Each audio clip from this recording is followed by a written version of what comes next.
अस्सलाम वालेकुम guys. Partial fraction के 4 केसेस हैं और हर केस से रिलेटेड मैंने एक एग्जांपल पिक की है ताकि आप लोगों को फ्रैक्शन के आइडेंटिफिकेशन के बारे में बता सकूं कि फ्रैक्शन को आपने कैसे आइडेंटिफाई करना है कि वो किस केस से बिलोंग कर रही है। सो आफ्टर आइडेंटिफिकेशन फ्रैक्शन की पहचान के बाद नेक्स्ट हमारा स्टेप क्या होगा, उसको हमें ब्रेक करना होगा पार्शियल फ्रैक्शंस की फॉर्म में। तो जब एक फ्रैक्शन को हम पार्शियल फ्रैक्शंस की फॉर्म में ब्रेक करेंगे तो उसकी सपोजिशन का क्या तरीका होगा वो भी मैं आपको बताऊंगा इन डिटेल। तो आप यहाँ पे देख सकते हो जो मैंने एग्जांपल्स पिक किए हैं उनकी जो राइट साइड है मैंने ब्लैंक रखी हुई है, इसीलिए कि आपको लास्ट में फिर मैं इनकी जो सपोजिशन का तरीका होगा उसकी क्या टेक्निकलिटीज हैं each and everything in detail बताऊंगा।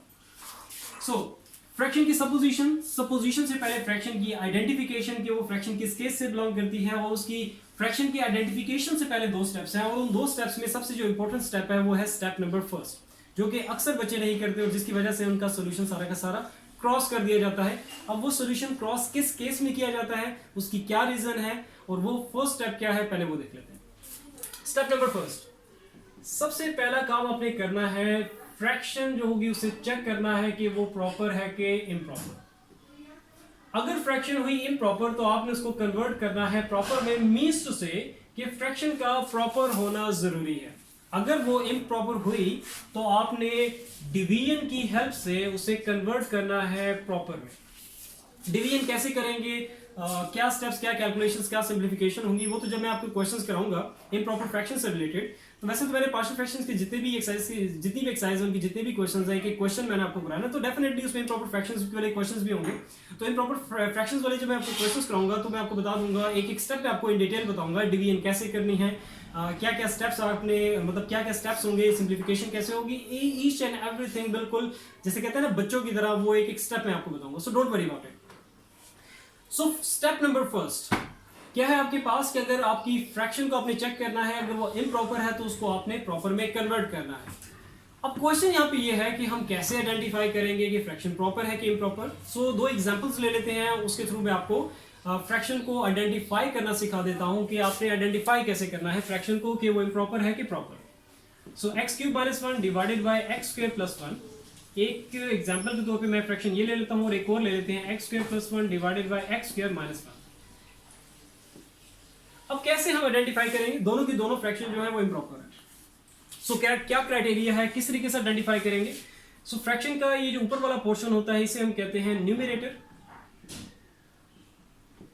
और फ्रैक्शन का जो नीचे वाला पोर्शन होता है इसे हम कहते हैं डिनोमिनेटर। सो न्यूमरेटर की highest power of the variable आपने देखनी है वो क्या होगी, तो वो हमारे पास क्या है, क्यूब। और इसी तरह डिनोमिनेटर की highest power of the variable आपने देखनी है जो कि यहाँ पे क्या है, स्क्वायर। सो अगर आपके पास ऐसी फ्रैक्शन आ जाए कि जिसकी न्यूमरेटर की highest power of the variable ज्यादा है एज कंपेयर टू डिनोमिनेटर से, तो ऐसी फ्रैक्शन को हम कहते हैं, वो हमारी फ्रैक्शन कौन सी है, इम्प्रॉपर। अब सेकंड एग्जांपल की तरफ चलते हैं। सेम काम करना है, न्यूमरेटर में highest power of the variable आपने देखनी है वो क्या है, यहाँ पे आपके सामने है स्क्वायर। और इसी तरह डिनोमिनेटर की highest power of the variable आपने देखनी है जो कि यहाँ पे क्या है, स्क्वायर। सो अगर न्यूमरेटर की highest power of the variable और डिनोमिनेटर की highest power of the variable अगर सेम हो जाए, जैसे यहाँ पे स्क्वायर स्क्वायर है, क्यूब क्यूब हो जाए, पावर 4 हो जाए, पावर 5 हो जाए, तो न्यूमरेटर की highest power of the variable और डिनोमिनेटर की highest power of the variable अगर सेम हो जाए तब भी हम इस फ्रैक्शन को कहते हैं वो कौन सी है, इम्प्रॉपर।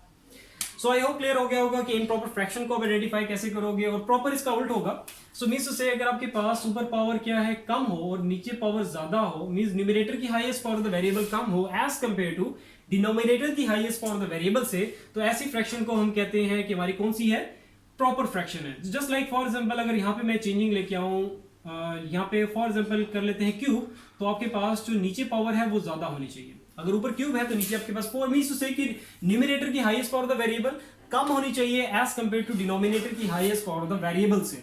सो ऐसी फ्रैक्शंस को हम कहते हैं कौन सी है, वो प्रॉपर फ्रैक्शन है। सो और प्रॉपर फ्रैक्शन होना जरूरी है। देन हम लोग फिर आगे नेक्स्ट स्टेप की तरफ चलेंगे, स्टेप नंबर 2। वो देखते हैं स्टेप नंबर 2 क्या है।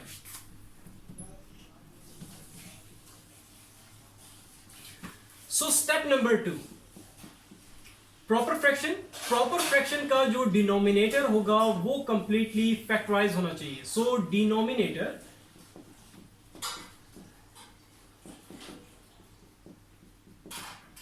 कंप्लीटली फैक्टराइज होना चाहिए, किसका, प्रॉपर फ्रैक्शन का। अब यहां पे जो भी मैंने एग्जांपल्स पिक की हैं ये जो भी फ्रैक्शंस हैं ये सारी की सारी कौन सी हैं, प्रॉपर फ्रैक्शंस हैं। तो प्रॉपर फ्रैक्शन का होना जरूरी है। और प्रॉपर फ्रैक्शन के बाद जो हमारा नेक्स्ट स्टेप है, स्टेप नंबर 2, वो क्या है कि जो प्रॉपर फ्रैक्शन है उसका जो डिनोमिनेटर है वो कंप्लीटली फैक्टराइज होना चाहिए। और यहाँ पे जो एग्जांपल्स मैंने पिक किए हैं उनके जो डिनोमिनेटर आप यहाँ पे देख रहे हो वो सारे के सारे क्या है, वो कंप्लीटली फैक्टराइज हो गए। बिकॉज फैक्टराइज होना क्यों जरूरी है, स्टेप नंबर 2 क्यों जरूरी है कि अगर आपका जो डिनोमिनेटर है वो अगर कंप्लीटली फैक्टराइज नहीं हुआ होगा तो हम लोग इस फ्रैक्शन को आइडेंटिफाई नहीं कर सकेंगे कि वो किस केस से बिलोंग करती है। मीन्स टू से यहां से क्या चीज हमें पता चलती है कि आपका जो डिनोमिनेटर है जस्ट वो रोल प्ले करेगा फ्रैक्शन की आइडेंटिफिकेशन में और इसकी आगे फर्दर सपोजिशन में। मीन्स न्यूमिनेटर का कोई रोल नहीं है इसकी आइडेंटिफिकेशन और सपोजिशन में। तो ड्यूरिंग आइडेंटिफिकेशन, फ्रैक्शन की आइडेंटिफिकेशन और उसकी जो सपोजिशन है, हमारा फोकस किस पे होगा, डिनोमिनेटर पे। और डिनोमिनेटर कंप्लीटली फैक्टराइज होना चाहिए। स्टेप नंबर 2 कंप्लीट होना चाहिए। इसके बाद हम लोग मूव करेंगे स्टेप नंबर 3 की तरफ, जो कि हमारा होगा कि आपका जो फ्रैक्शन है, प्रॉपर फ्रैक्शन, वो किस केस से बिलोंग करती है उसकी आइडेंटिफिकेशन अब हम करेंगे।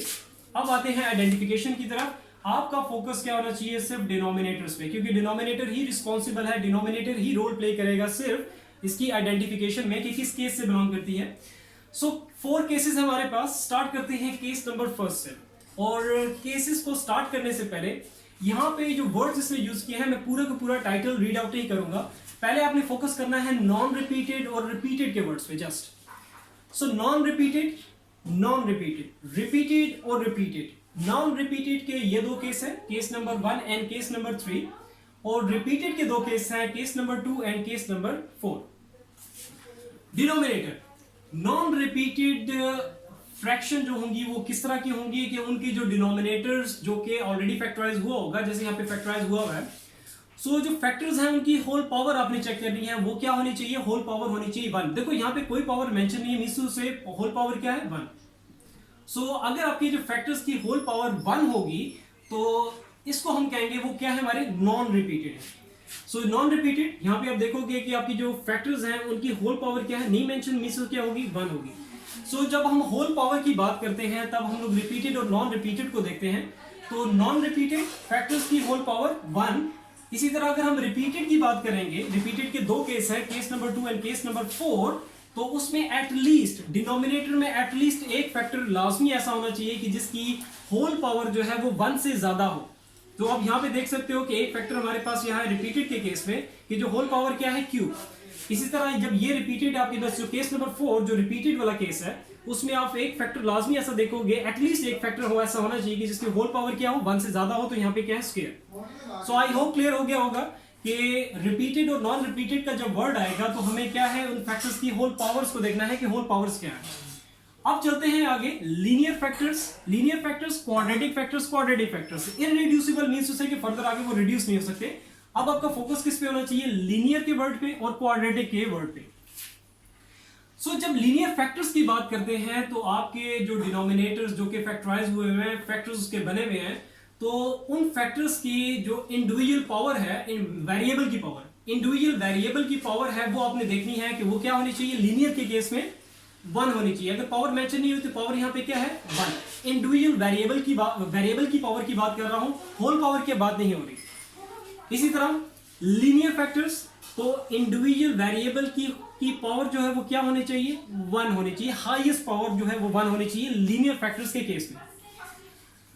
अब चलते हैं नेक्स्ट क्वाड्रेटिक फैक्टर्स की तरफ। जैसे हम क्वाड्रेटिक इक्वेशन की बात करते हैं तो क्वाड्रेटिक इक्वेशन हम किसे कहते हैं कि जिसकी हाईएस्ट पावर द वेरिएबल क्या हो, स्क्वायर हो। तो इसी तरह जब हम क्वाड्रेटिक फैक्टर्स की बात करेंगे तो डिनोमिनेटर में एक फैक्टर, एटलीस्ट एक फैक्टर लाजमी ऐसा होना चाहिए कि जिसकी इंडिविजुअल वेरिएबल की पावर आपके पास क्या होनी चाहिए, स्क्वायर होनी चाहिए। यहां भी देखोगे एक्स स्क्वायर है और इधर भी आप देखोगे एक्स स्क्वायर है। So I hope repeated, non repeated, linear, quadratic ये आपको क्लियर हो गया होगा। आइडेंटिफिकेशन अब आप इजीली कर लोगे, लेकिन स्टिल अगर कहीं कंफ्यूजन है तो नीचे कमेंट सेक्शन में कमेंट करके पूछ लेना। Identification complete. अब हम चलते हैं स्टेप नंबर 4 की तरफ, जो कि हमारा होता है सपोजिशन वाला। अब इनको हम सपोज कैसे करेंगे। सो स्टार्ट करते हैं केस नंबर 1 से, जो कि हमारा बहुत ही सिंपल सा केस है। So non repeated linear factors.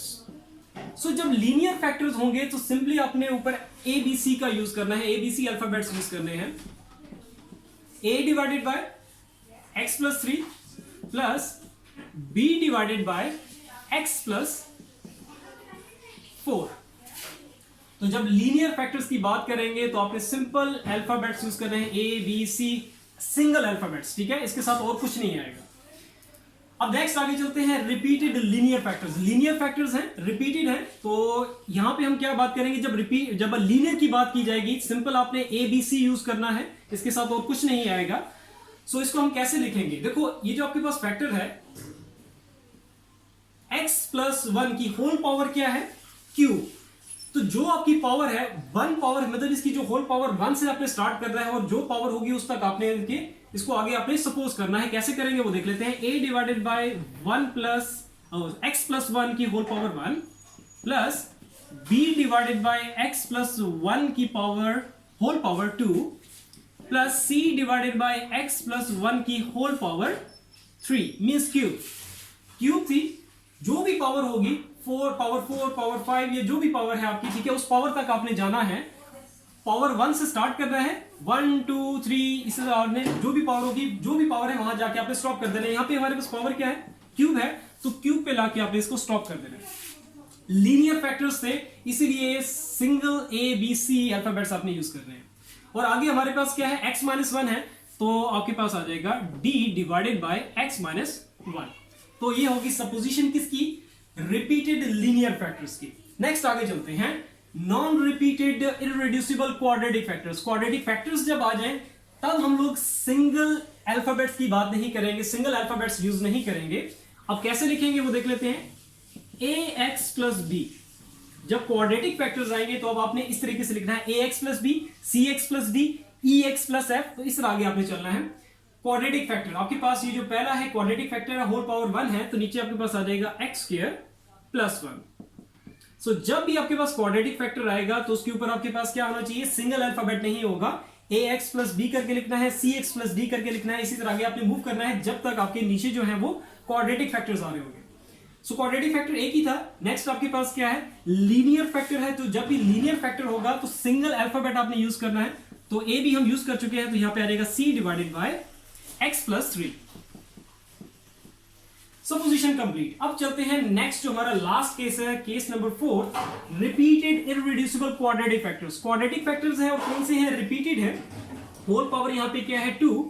So जब भी क्वाड्रेटिक फैक्टर आएगा, मैं आपको बता चुका हूं, जब भी क्वाड्रेटिक फैक्टर नीचे आएगा तो आपने उसको ax plus b, cx plus d इस तरह करके लिखना है। तो स्टार्ट करते हैं, ax plus b divided by quadratic factor x square plus 1 whole power क्या है 1। यहां पे जो 1 में पावर लिख रहा हूं जस्ट आपको समझाने के लिए, ये मेंशन करने की जरूरत नहीं है। सो 1 से स्टार्ट कर रहे हैं और जो उसकी होल पावर होगी उस तक आपने जाना है। जैसे हम यहां पे क्या थी, क्यूब थी, तो 1 से हमने स्टार्ट किया और क्यूब तक गए। पावर अगर 4 होगी तो 4 तक जाना है, पावर 5 होगी तो 5 तक जाना है। स्टार्ट कहां से करना है, 1 से स्टार्ट करना है। सो पावर 2 है, स्क्वायर है, 1 से स्टार्ट किया। नेक्स्ट आगे आप चलते जाओ, ax प्लस b आगे आ जाएगा cx plus d divided by x square plus 1 quadratic factor, power क्या है यहाँ पे स्क्वायर, तो यहाँ पे आ जाएगा स्क्वायर। अगर यहाँ पे क्यूब होता तो आगे हम लोग लिखते plus ex plus f divided by x square plus 1 whole power cube. तो जो आपकी होल पावर होगी, पावर 1 से स्टार्ट करना है, जो रिपीटेड के केस में हम करते हैं, जो कि हम यहाँ पे देख चुके थे। सो पावर होल पावर 1 से स्टार्ट करोगे और उस पावर तक आपने जाना है। आई होप ये क्लियर हो गया होगा।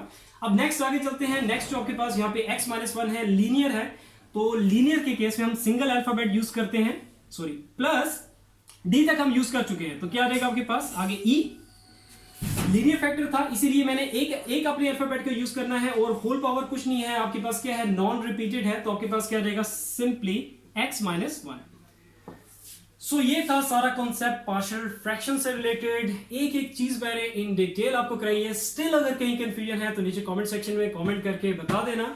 अभी मैं इनके क्वेश्चंस आपको कराऊंगा, तो वो जो इम्प्रॉपर फ्रैक्शन को कैसे प्रॉपर में कन्वर्ट करेंगे, डिवीजन कैसे करेंगे, और आगे जो भी स्टेप्स हैं, जो भी कैलकुलेशन सिंप्लीफिकेशंस आगे होगी क्वेश्चन से रिलेटेड, तो वो मैं आपको करवाऊंगा। एक एक क्वेश्चन आपको कराऊंगा ताकि आप लोगों की सिंप्लीफिकेशन कैलकुलेशंस जो है, कहीं पे कोई भी इशू आ रहा है ताकि वो सारे के सारे क्लियर हो। और आप लोगों ने भी यही करना है कि क्वेश्चन आसान हो या मुश्किल हो, सारे क्वेश्चंस की प्रैक्टिस किया करो ताकि आप लोगों की कैलकुलेशंस, बेसिक कैलकुलेशंस है वो स्ट्रांग हो जाए। जितनी आप प्रैक्टिस करोगे उतनी आपकी कैलकुलेशंस में कंसिस्टेंसी आएगी। सो सारे क्वेश्चंस की प्रैक्टिस करो, और अगर इस पार्शियल फ्रैक्शन से रिलेटेड यहाँ पे जो भी मैंने आपका कॉन्सेप्ट क्लियर करने की कोशिश की है, सो आई होप मेरी कोशिश कामयाब हुई होगी। स्टिल अगर कहीं कंफ्यूजन है तो नीचे कमेंट सेक्शन में कमेंट करके पूछ लेना विदाउट एनी हेजिटेशन, बिकॉज अगर आपका कॉन्सेप्ट में अगर आप कहीं लैक करोगे तो आगे क्वेश्चंस में जरी बात है वो आपको प्रॉब्लम्स आएंगी। तो कॉन्सेप्ट अपना पहले स्ट्रॉन्ग करो, जो भी बेस है पार्शियल फ्रैक्शन से रिलेटेड जो भी बेसिक चीजें हैं वो क्लियर अपनी रखो। सो एक एक चीज को मैंने इन डिटेल करवाया है। स्टिल अगर कहीं कंफ्यूजन हुई तो मैं बार बार इसलिए कह रहा हूँ कि क्योंकि आपका ये मेन वीडियो है पार्शियल फ्रैक्शन से रिलेटेड। सो सारे केसेस मैंने यहाँ पे डिस्कस किए हैं, उनकी सपोजिशन, उनकी आइडेंटिफिकेशन, क्या क्या स्टेप्स आपने फॉलो करना है। सो एक एक चीज को मैंने इन डिटेल करवाया है, और कहीं पे कंफ्यूजन अगर मेरी तरफ से रह गई हो तो नीचे कमेंट सेक्शन में कमेंट करके पूछो। इंशाल्लाह ताला फिर नेक्स्ट वीडियो में मिलते हैं। इस क्वेश्चन इस पूरी चैप्टर पार्शियल फ्रैक्शन का जो पूरा चैप्टर है उसके हर एक्सरसाइज के एक एक मैं आपको क्वेश्चन करवाऊंगा। तो इंशाल्लाह ताला जो भी कमी अगर रह गई होगी तो वहां पे पूरी हो जाएगी। इंशाल्लाह ताला फिर नेक्स्ट वीडियो में मिलते हैं। अपना बहुत सारा ख्याल रखो। अल्लाह हाफिज।